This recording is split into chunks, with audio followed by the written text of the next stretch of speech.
suis moi issue de compétences digitales et depuis 5 ans je dirige un centre de formation sur ce sujet. Et donc je vous laisse vous présenter. Bien sûr. Donc Hélène Royer, j'ai la chance d'être à la direction des ateliers de la Mabilet, un ESAT 2.0 à Noyelles-sur-Vilaine.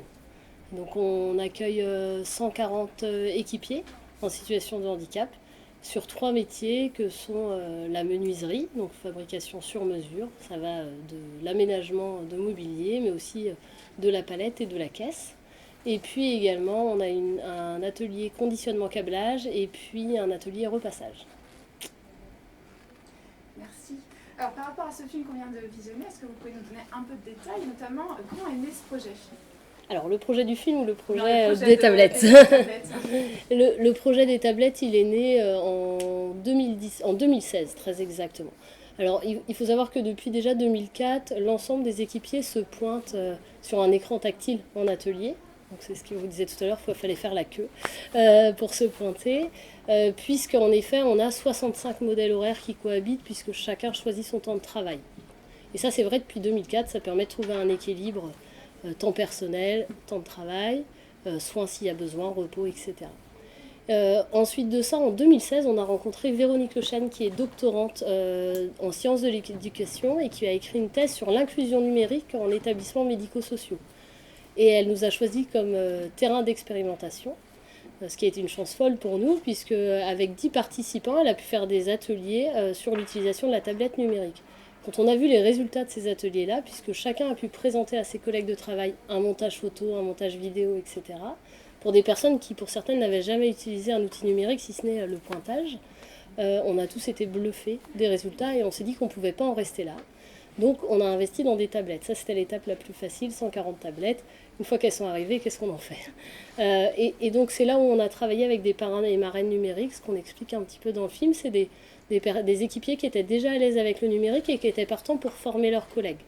Donc voilà, on a formé les collègues petit à petit. Et puis ensuite, on s'est dit qu'il fallait aller plus loin, c'est-à-dire l'utiliser dans le quotidien, dans l'organisation de l'établissement, mais aussi dans le travail, comme outil pour monter en compétences, outil de production, etc.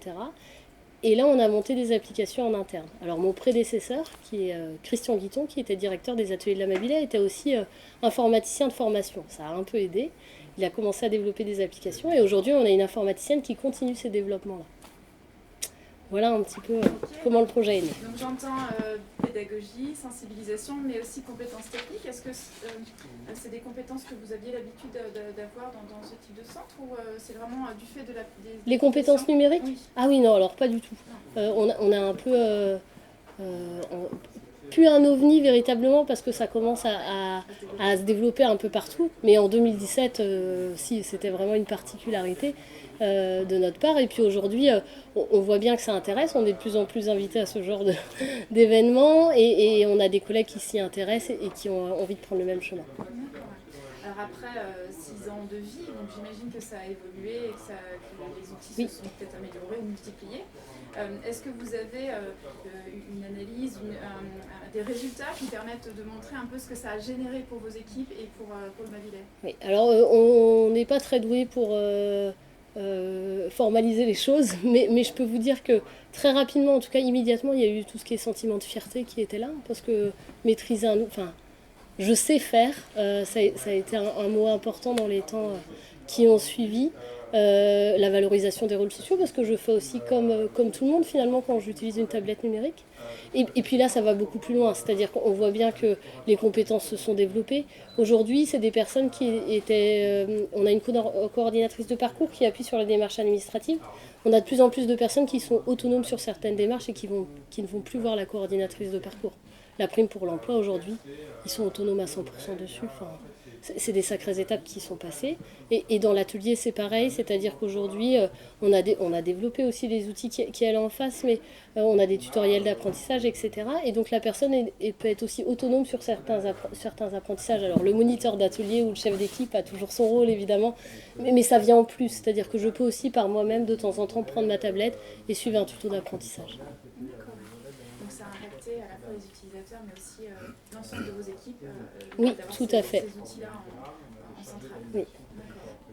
Je reviens juste à la question d'avant parce que je prends aussi connaissance de vos questions, mais ça va même plus loin, c'est-à-dire que c'est avoir accès au numérique, c'est avoir accès à la société, c'est-à-dire que c'est avoir accès à la santé, c'est avoir accès à la citoyenneté, c'est avoir accès aux loisirs. On a de plus en plus d'équipiers qui n'auraient jamais sauté le pas et qui aujourd'hui s'inscrivent à On va sortir. Vous savez, il y a une association, pas que rennaise d'ailleurs, dans toutes les grandes villes, qui permet de s'inscrire à des activités. Bah, ça, c'est des pas qui ont été sautés et qui n'auraient pas été sautés avant ça. Donc au-delà du Voilà. de travail, Et oui, ça a impacté toutes les équipes. Il a fallu embarquer tout le monde. Il a fallu embarquer les équipiers, lever les appréhensions, la peur de ne pas savoir faire, bien sûr. Et puis embarquer les chefs d'équipe, les moniteurs d'atelier, parce que pour certains, on avait des équipiers qui étaient finalement plus avancés dans le numérique que les moniteurs d'atelier. Donc il a fallu accepter un peu le principe de la pyramide inversée, c'est-à-dire que souvent c'est l'équipe qui a embarqué le chef d'équipe. Mais ça a été une réussite, c'est-à-dire qu'aujourd'hui tout le monde utilise la tablette et tout le monde est assez...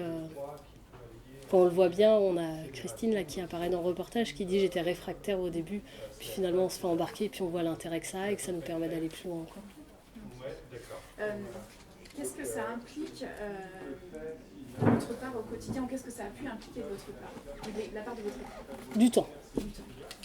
Du temps, beaucoup de temps. Fallait vraiment être convaincu, c'est-à-dire qu'on se lance pas, on se dit pas on va faire du numérique et puis voilà, on achète les tablettes, ce que je vous disais tout à l'heure, on achète les tablettes, on y va, ça va retomber aussitôt et ça marchera pas. Il faut vraiment que ce soit un investissement au quotidien. Nous, les formations des paranumériques, il y en a encore une en ce moment, c'est-à-dire que c'est vraiment quelque chose qui vit. C'est pas forcément longtemps, mais c'est tous les jours. Tous les jours, on a 6 personnes qui se font former par 2 paranumériques. Les thématiques changent évidemment, ça a été recherche sur internet, envoyer un mail, réceptionner un mail, faire un copier-coller. Dès qu'on avait une nouvelle application, il y avait une formation, etc. C'était en fonction de la demande. Là en ce moment par exemple, la formation qui a lieu c'est Réseau Mab, puisqu'on a installé un intranet en interne qui permet, au lieu de passer l'information par le moniteur, de passer l'information directement à la personne, ce qui est quand même beaucoup plus simple. Donc voilà, donc là ils sont en train de former sur cette nouvelle outil. D'accord. Et vous disiez tout à l'heure que vous intervenez de plus en plus pour parler de ce projet. Est-ce que les outils que vous avez pu développer pour votre ESAT ont également été partagés ou essaimés un peu sur le territoire? Alors on commence tout juste. Alors nous on a beaucoup d'envie. Après il faut trouver les financements, c'est le nerf de la guerre. Aujourd'hui on a un ESAT qui est à Lannion, qui a repris une partie de nos outils et ça fonctionne. Ce qui est assez chouette puisque c'est nos moniteurs d'atelier qui vont former les moniteurs d'atelier, nos paranumériques qui vont former les paranumériques. Ça demande un peu d'organisation parce que du coup c'est une nouvelle gestion en interne puisqu'on intervient maintenant sur un autre établissement et donc on a beaucoup d'établissements rennais, en tout cas sur Rennes Métropole qui sont intéressés. Maintenant on recherche les financements parce que nos moniteurs quand ils sont à former ils ne sont pas en atelier et ça peut poser quelques problèmes. Voilà, donc ça avance petit à petit. D'accord. Et sur le projet tel qu'il a été mené ou même au quotidien, il y a des difficultés que vous percevez sur lesquelles il y a encore peut-être des améliorations à apporter ou des accompagnements à faire? Oui, dans l'accès à Internet. En fait, on a essayé de travailler, pour l'instant on n'a pas réussi, mais on lâche rien. On a essayé de travailler avec des grands opérateurs pour que les personnes aient Internet à domicile. Mais avoir Internet, c'est pas seulement aller prendre un abonnement, c'est la peur parfois de se faire arnaquer, etc., d'avoir des dépassements. Et donc on voulait un Internet sécurisé en se disant, voilà, c'est tel forfait et ça bouge pas. On voulait aussi s'assurer que l'installation se fasse à domicile, parce qu'aller chercher sa box au magasin, c'est une chose, aller l'installer, mettre son Wi-Fi sur la tablette, c'en est une autre. Donc on avançait aussi sur l'idée qu'un technicien puisse venir installer à domicile, s'assurer que la personne ait bien compris comment mettre son Wi-Fi, etc. Et puis ensuite d'avoir un SAV un peu personnalisé. On a avancé, mais vraiment, on a notamment travaillé fortement avec Orange et ils ont été des vrais partenaires, ils se sont investis énormément. Mais derrière, c'est une grosse structure et on ne peut pas bouger les lignes comme ça. Changer de forfait, c'est compliqué. Monter un service après-vente spécialisé, c'est compliqué. On a essayé, on a réussi à le faire pour 5 personnes, mais on est loin de pouvoir offrir une offre intéressante. Le forfait reste très élevé pour avoir ce type de prestation. Voilà. Bon. Mais en tout cas, il y a à faire. Parce que Internet, aujourd'hui, c'est aussi important que l'eau qu'on reçoit ou l'électricité. Bien sûr. Et ça, c'est aussi une mission que la région Bretagne a. Vous avez pu travailler avec eux peut-être sur ces sujets-là? Alors, pas encore. Non, pas encore. D'accord. Mais demain, peut-être. On ouvre les portes. Ok. Des victoires sur une belle histoire, une belle réussite sur ce projet-là? Plusieurs belles réussites. Alors une belle réussite parce que on a globalement eu beaucoup d'adhésions quand même sur passer les premières séances de formation et de sensibilisation, on a eu beaucoup d'adhésions.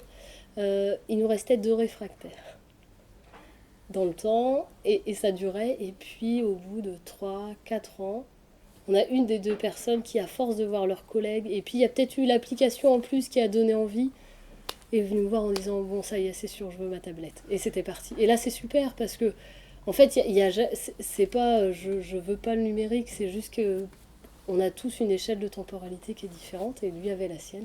Et voilà, aujourd'hui on est à 100% parce que l'avant-dernier, alors là ça a été un peu plus tordu, c'est-à-dire que il voulait pas sa tablette et puis il est à la réception. Et on est tous passés au pass sanitaire. Et à la réception, il accueille les transporteurs et il fallait vérifier les passes sanitaires. Et du coup, il ne voulait pas lâcher son poste, donc il est passé à la tablette. Et aujourd'hui, il utilise sa tablette. Et on est vraiment passé par une porte dérobée. D'accord, donc effectivement, le Covid a eu du bon. impact. Ah bah alors oui, alors si, une belle victoire pour nous. En effet, le confinement, on l'a bien vécu. On a été fermé 2 mois, mais on a pu communiquer avec tout le monde en permanence, puisque tout le monde savait déjà utiliser sa tablette. Ça a été... on s'est rendu compte de la chance qu'on avait à ce moment-là, vraiment. On était déjà équipés Oui. et rassurés sur l'outil. Et rassurés sur l'outil. Et à leur retour, ils avaient plein de nouvelles envies parce que j'ai pas réussi à faire ça. Pendant le confinement, j'ai pas réussi à faire ça et du coup, ça a redonné un coup de booster. Ok, super. Est-ce que vous, vous avez des questions ou des réactions par rapport à la vidéo et au partage? Non. Moi, je me disais, mais comment s'est passée la formation en fait et parler de la temporalité, déjà, on a bien compris que c'était du volontariat. Oui. Voilà. Donc, il n'y avait pas aucune obligation pour les personnes. Donc, et ensuite, pour la formation, comment vous avez organisé ça? Alors, en fait, on est parti, donc, comme je vous dis, avec des parrains numériques dès le début. C'est-à-dire qu'avant la remise de la tablette, on avait déjà constitué un petit groupe de parrains marraines numériques. C'est à eux qu'on a remis la tablette en premier, on a créé la formation avec eux.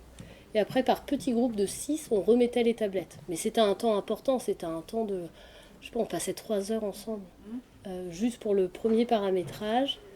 Et puis la lecture de la charte, on a aussi créé une charte informatique avec les membres, les parrains numériques et les membres du CVS, ce sont nos représentants du personnel, pour définir les règles ensemble.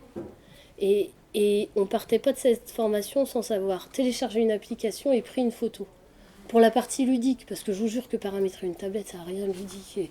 Et ça pourrait faire l'effet inverse. Mais le fait d'arriver à télécharger une application qui les intéressait et à pouvoir prendre une photo, c'est bon, on avait passé ce cap-là. Après, on a fait des petits... Donc il y a eu les formations des parrains numériques qu'on continuait, bien sûr, sur copier-coller, recherche sur Internet, etc.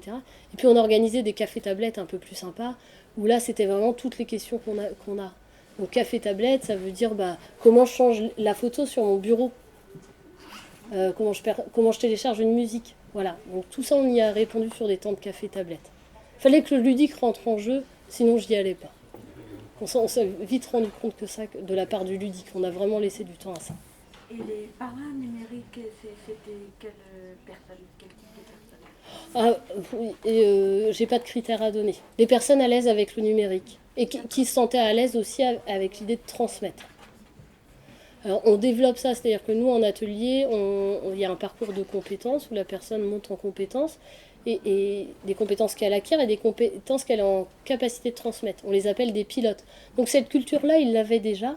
Donc quand transmettre à un collègue, il savait ce que ça voulait dire et dans quoi il s'engageait. Donc voilà, c'était sur la base du volontariat. Puis depuis, il y a d'autres volontaires qui sont arrivés, de nouveaux collègues qui sont investis aussi dans cette formation-là. Mais donc ça s'est fait en interne? Tout s'est fait en interne. Voilà, donc il n'y a pas eu Alors il y a eu la sensibilisation qui s'est faite avec des partenaires. C'est la gendarmerie qui a vraiment eu une section spéciale sur tout ce qui est les bons usages d'Internet et des réseaux sociaux. Donc ça a été important de le faire en amont et c'est toujours important de le faire aujourd'hui parce que les réseaux sociaux, c'est super. Quand on sait les utiliser, quand on sait paramétrer son compte, etc. Donc on forme aussi à paramétrer un compte, à sécuriser son compte. Mais c'est bien aussi d'être sensibilisé à ce que ça peut donner si justement on ouvre à tous. Donc on a beaucoup travaillé là-dessus. Et puis ça rassure aussi, parce qu'il y a ceux qui n'y vont pas, mais ça a du bon les réseaux sociaux, il faut juste avoir les clés pour pouvoir y aller en toute sécurité. Donc on a formé pas mal là-dessus avec cette brigade justement. Et dernièrement, alors on a rencontré Orange pour Internet, mais du coup on a rencontré leur fondation aussi. Et ils font du mécénat pour les associations, de la mise à disposition notamment. Et donc on a des formateurs d'Orange qui viennent très régulièrement pour former. Alors là on est vraiment sur du spécifique, créer un tutoriel, le pack office, utiliser un pack office, Excel, Word, etc. Et les réseaux sociaux. Donc si on travaille aussi avec des partenaires. Ça nous permet d'aller plus loin. Et plus rapidement aussi, parce que du coup on est sur des groupes un peu plus nombreux. Okay. D'autres questions? Moi j'en ai une petite. Si vous discutiez avec un ou une de vos homologues dans un autre centre, quels seraient les premiers conseils à leur donner? Alors, il y a quelque chose qui est important, c'est-à-dire que nous on a créé nos outils en fonction de notre organisation.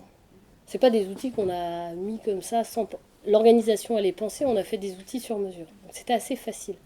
Je pense qu'il n'y a rien de pire, mais ça c'est vrai pour l'entreprise en général, que d'amener un outil numérique, un logiciel qui n'est pas du tout adapté à l'organisation. Si l'organisation se met à s'adapter au logiciel, ça ne fonctionnera jamais. Vraiment, je pense que... Et là, pour le coup, il y aura des réticences. Je pense qu'il faut que l'outil naisse de l'organisation. Alors ça ne veut pas dire que le faire en interne, ça c'est notre spécificité, mais il faut penser l'outil par rapport à une organisation qui existe. L'outil, par contre, permet d'aller beaucoup plus loin. Donc ça fait bouger l'organisation. Mais il faut que ça parte d'abord de l'organisation. Je pense que c'est surtout ça. C'est-à-dire que nos outils, on dit bien qu'on ne peut pas tout essaimer. Bon, il y a des choses qu'on peut essaimer parce qu'elles sont vraiment indépendantes et qu'elles sont communes à nos missions. Mais il y a des choses qu'on n'essaimera pas, c'est sûr. Qui sont vraiment propres à nous. D'accord. D'autres questions dans la salle? Oui. Justement, quand vous dites vous partez de l'ESAC, l'utilisation de l'outil, les travailleurs ont été sollicités pour rapport à leurs attentes? Oui, tout à fait. En fait, régulièrement, on a des membres du CVS assez actifs, et puis des paranumériques assez actifs. Ils nous font des propositions, ou ils nous font des retours, c'est-à-dire qu'on teste une application, où il faudrait modifier ça, on ajoute. Par exemple, ils peuvent prendre rendez-vous avec, je crois qu'on le voit sur la vidéo, ils peuvent prendre rendez-vous avec la coordinatrice de parcours, la psychologue, avec moi-même sur la tablette. Et ils n'avaient pas d'accusé de réception. Donc ils ne savaient pas si ça avait marché, pas marché. Ils sont venus nous voir en disant nous, ce serait plus facile d'avoir un accusé de réception. Donc on a mis en place un accusé de réception. Là, ce qu'ils voudraient, c'est qu'on leur envoie l'horaire du rendez-vous. Bon, bah là, ça demande une autre gestion en interne. Donc on y ira sûrement, mais plus lentement. Ça crée des échanges aussi à partir de l'outil. Bah oui, tout à fait. En fait, ça crée des échanges sur l'organisation et comment on peut améliorer cette organisation. Vraiment. Là, le réseau MAP, c'est né aussi d'une discussion, c'est-à-dire il y avait plein de loupés sur les réunions parce qu'on passe par le moniteur, mais le moniteur, il a aussi son organisation et puis il peut oublier certaines choses, on est tous humains. Et donc, à un moment, c'était une évidence qu'il fallait que l'information passe en direct. D'où cette idée de réseau intranet, finalement. Donc maintenant que tout le monde est embarqué, les demandes, ils sont peut-être plus exigeants, plus exigeants. En tout cas, ils demandent des améliorations au fur et à mesure des outils. Oui. Est-ce qu'il y a des gros projets ou des grandes actions dans les mois à venir sur ces oui, là, alors on a une application qui n'a pas encore été dévoilée, à part au cercle des paranumériques. On a une application, alors nous on travaille sur le 5S. Le 5S, c'est une amélioration continue en atelier pour faire court. Et donc jusque-là, c'est des réunions qui se tenaient et on prenait la parole pour dire ce qu'il fallait améliorer. Sauf que tout le monde n'a pas la parole, tout le monde n'ose pas non plus, c'est pas si simple de prendre la parole comme ça en réunion. Et donc on a créé une application où la personne peut prendre une photo, noter son idée, mettre un dessin de ce qu'elle souhaite voir améliorer ou de ce qui ne fonctionne pas. Et comme ça, c'est ouvert à tout le monde. Et lors de la réunion, au moins, on n'oubliera personne et tout sera vu, même si la personne ne souhaite pas s'exprimer à ce moment-là. Donc ça, c'est la prochaine grande application qui va sortir. D'autres réactions ou questions? Non? Qu'est-ce que vous pourriez nous dire, Madame Royer, pour conclure tout ça, ce projet? Parce que vous l'avez dit un petit peu dans votre dialogue tout à l'heure, que vous avez pris la suite d'un projet. Oui, tout à fait. Engagé. Ah oui. Alors moi, j'ai la chance d'être dans le projet depuis le départ, puisque j'étais déjà dans dans le tuyau. donc le projet, alors là, moi, je suis arrivée, pour tout vous dire, en juillet 2016. Donc j'ai eu la chance de vraiment vivre ce projet de A à Z et d'y participer et de me retrousser les manches, donc c'était très intéressant. Qu'est-ce que je peux en dire? En tout cas, il ne faut pas avoir peur du numérique, mais il faut prendre le temps faut prendre le temps de l'appréhender. Mais faut pas en avoir peur. Enfin, ça nous a permis d'aller vraiment beaucoup plus loin. Et ça va nous permettre demain d'aller encore plus loin. Mais chacun a son rythme et ça va bien se passer. Ok. Mais on peut pas en faire l'économie. Ouais. En fait, c'est ça. C'est que si on n'avait pas pris cette décision-là, on remplissait pas notre mission, qui est d'accompagner vers l'inclusion. Voilà, vraiment. J'ai terminé, je me tais. Ça nous a permis de passer un cap, on a parlé du Covid, donc fallait... Oui, en plus, bah ouais, en plus. Ok. Et ben, un grand merci pour C'est moi. pour ce partage. Je vous remercie. Bravo. Bravo à vous. Merci beaucoup. Et puis merci au petit débrouillard parce qu'on n'avait pas de vidéo encore et maintenant on en a une super. Merci beaucoup pour ce travail aussi. Ça va permettre Merci. aussi de montrer un peu tout ce que vous faites et puis et ça va aider bien nombre d'entreprises et pas que des ESAT, à mon avis. Donc, un grand merci. Merci. On poursuit sur ce temps d'atelier, alors qui est un atelier participatif, c'est-à-dire que on va tous contribuer à faire en sorte qu'on reparte un peu plus riche en fin d'atelier. Je vais vous présenter un peu le déroulé. Donc on a parlé de l'ESAT du Mavillet par la vidéo et par leur projet aussi autour du numérique. On va maintenant essayer de voir ensemble, globalement, pour les entreprises, quels sont les enjeux, impacts du numérique à prendre en compte. Et on va essayer de réfléchir ensemble à tout ce à quoi il faut réfléchir, toutes les questions à se poser. On en a un peu évoqué certaines avec Madame Royer. Quand on se lance sur un projet de déploiement d'outils ou de digitalisation d'un service ou d'une entreprise. Okay.